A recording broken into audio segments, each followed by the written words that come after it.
Hi guys, good morning. So guys, ang oras dito ayan, 7:50 ng umaga.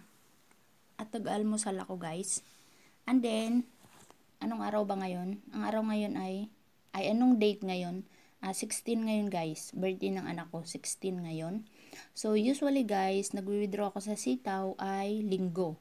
So ngayon, magwi-withdraw ako guys. Kahit hindi linggo, magwi-withdraw ako. Kasi gusto ko, ganun lang. So ayan yung account ko. Punta tayo dito sa wallet. Tingnan muna natin ang ating store. So, ang aking store ay may laman, ayan. May pricing money na 44,000 and then may laman ang wallet ko na 1,600 mahigit. Pero hindi tayo dyan magwi-withdraw guys. Dito tayo magwi-withdraw sa extra income na bigay ni Sitaw. So, maraming laman guys. Ayan, ang daming laman. Mayroong laman na 4,539. Sa 4 na araw lang yan guys. Kasi ka-withdraw ko lang nung linggo. So, linggo pa dapat ako mag-withdraw.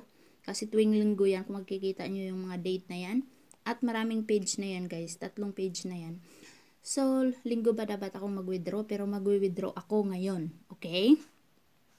So, mag-withdraw tayo. Balik tayo dito sa... Ay, paano ka?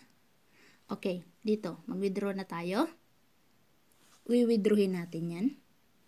Magkano bang i-withdraw natin? Linggo ang withdraw ko talaga guys. Pero ngayon, anong araw pa lang ngayon? Huwebes pa lang ngayon. Mag-withdraw na ako. So, sa linggo, mag-withdraw ako uli guys. So, titignan natin to kung magkano ang laman dito sa linggo. Pero mag-withdraw ako uli sa linggo. Withdrawin natin tong 4,530 na lang. Sige. 530. Ayan. 4,530 ang withdraw natin. So, matitira dyan ay 9 pesos. Okay?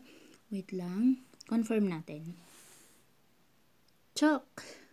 Confirm! Be, tingnan natin uli guys. Makikita nyo yan uli eh. See? 9 na lang. At makikita nyo yan dito sa withdrawal request. Ayan na siya. Nandito na siya. So, kung makikita nyo dyan is pending pa siya. So, bukas darating yan sa akin.